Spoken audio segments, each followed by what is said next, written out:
Minor, the floor is yours. Thank you, Mr. Chairman. Thank you, colleagues. I want to thank the chair and the committee staff for the strong analysis on the bill. Colleagues, today I'm presenting Senate Bill 866, which will empower teenagers to protect their own health by getting vaccinated. Specifically, it will allow people 12 years and older to consent to vaccination when the vaccine is approved by the U.S. Food and Drug Administration and when the vaccine meets the recommendations of the Advisory Committee on Immunization Practices of the Centers for Disease Control and Prevention. SB 866 is not a revolutionary idea. It builds on long-standing, existing California law about the age of consent for receiving health care. Right now, those 12 and older currently, under current law, have the autonomy to make critical decisions about their own bodies and their own health care under specific circumstances. Right now, a 12-year-old, 12 and up, can consent to receive the HPV vaccine as well as the Hepatitis B vaccine without their parents' consent. Right now, people 12 and older can consent to medical diagnosis and treatment for sexually transmitted infections, for drug and alcohol-related disorders, for injuries relating to sexual assaults or intimate partner violence, and for mental health disorders. Minors of any age can consent to accessing birth control and abortion. Yet teens under 18 cannot consent to other vaccines, whether it's the flu shot or the COVID vaccine or the measles vaccine. Even if a teenager desperately wants a vaccine and needs a vaccine, for example, if that teenager is at high risk of severe disease without vaccination, even if not being vaccinated prevents the teen from playing sports or being in band or having a job that they're passionate about or being able to go over their best friend's home, they still cannot be vaccinated unless their parent consents. By contrast, various states allow teenagers to get vaccinated on their own without parental consent. For example, in Rhode Island, in South Carolina, in Oregon, in Alabama, and in Washington, D.C. In D.C., the age of consent is 11. Despite incredible advances in medical treatments and vaccines, deadly diseases, preventable diseases like measles, which were at one time considered eliminated in the U.S., continue to be reintroduced in California. This is largely due to rising vaccine hesitancy and misinformation. Measles, for example, spreads efficiently among unvaccinated youth, including those whose parents have chosen to block them from receiving this potentially life-saving vaccine.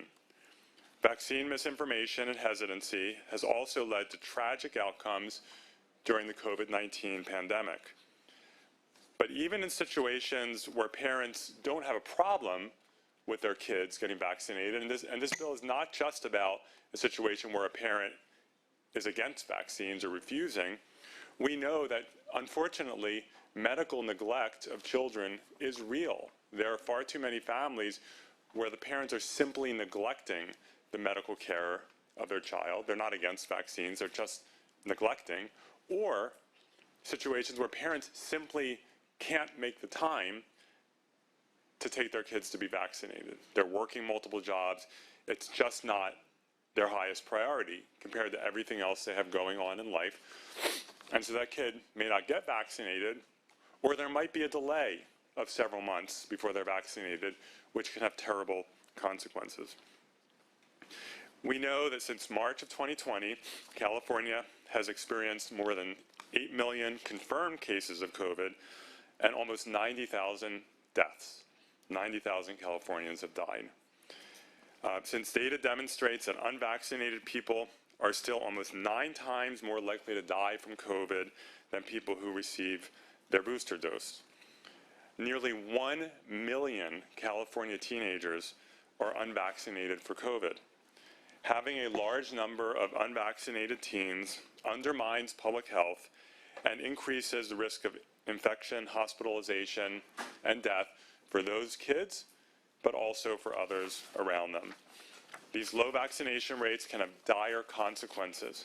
A recent study of 445 youth between the ages of 12 and 17, published in the New England Journal of Medicine, found that almost all teenagers who needed intensive care for COVID-19 were unvaccinated, and all 7 who died were unvaccinated. These hospitalizations and deaths are preventable. And to be clear, this bill is not only about COVID, the COVID vaccine. It's about other vaccines as well. But we know that COVID is front and center still because the pandemic is not over.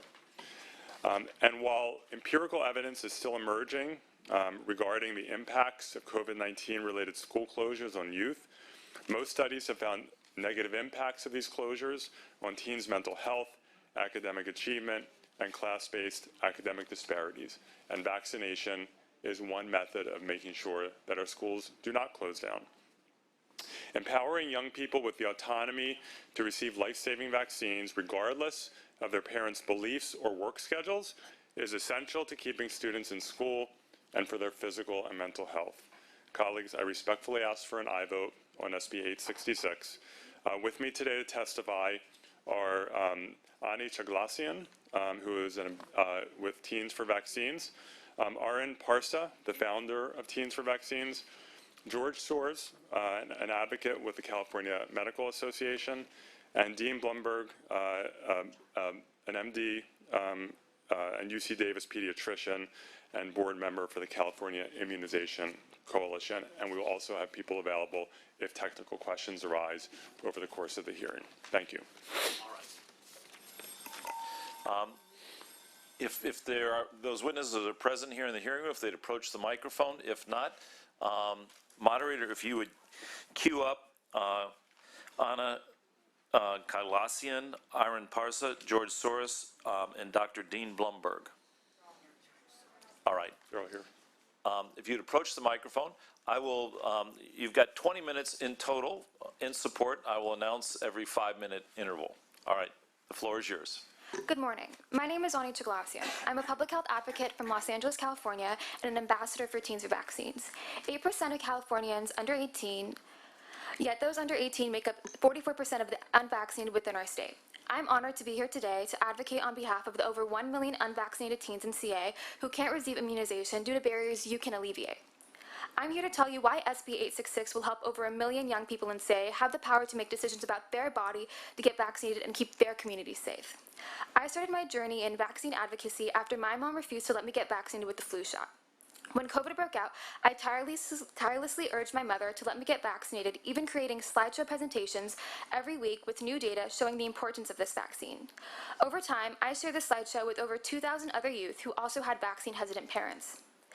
This allowed me to see the true repercussions that misinformation had on real lives. We know vaccines save lives. Because I did not have the authority to vaccinate myself, I lost my job, summer internship, and was unable to see my grandma when she was intubated. Some students are even forced to take a gap year from their university due to their parents not allowing them to get immunized. For months, I isolated myself in my room, only taking routine walks to a nearby park with the fear of risking the lives of my high-risk family members. Like other CA kids, I have continued remote learning due to the living with high-risk family members. Many overlook the students who are currently stuck at home due to schools not being safe for them. Students are missing out on vital opportunities and educational experiences simply due to the polarizing issue that is vaccination.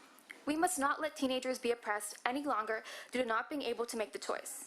California can become a more equitable place by making immunization readily available to all students to safely get administered them without the worry of backlash from parents. Students should be able to make decisions about things that impact their lives so heavily. I ask you to consider the student who has a grandma with lung cancer at home, the students who may be high risk themselves, the students who are unable to attend school and alienated from the world simply due to their vaccination status. We must give our teens the right to save their lives and others by allowing themselves to consent to their own immunization. California must make the change so many other states have successfully made before them. Enact SB 866 because young people have the capacity to make these decisions, and SB 866 gives them the authority to make it themselves. Thank you. Thank you. All right. Arin Parsa.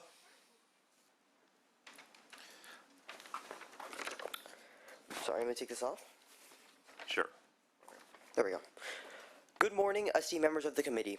My name is Arin, and I am a 9th grader from San Jose, California, and I am the founder of Teens for Vaccines, a youth organization with ambassadors across many states in the U.S., promoting the life-saving power of vaccines and empowering teens to get vaccinated.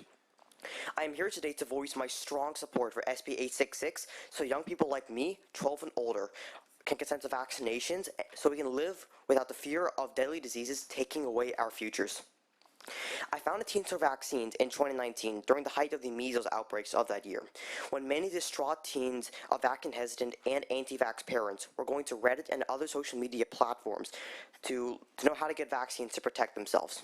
During this time, Brooke Balk, a 10-year-old in Orange County, couldn't get vaccinated due to having a heart transplant, so she couldn't go to school because measles vaccination rates were so low in Orange County due to some parents refusing to get their children vaccinated.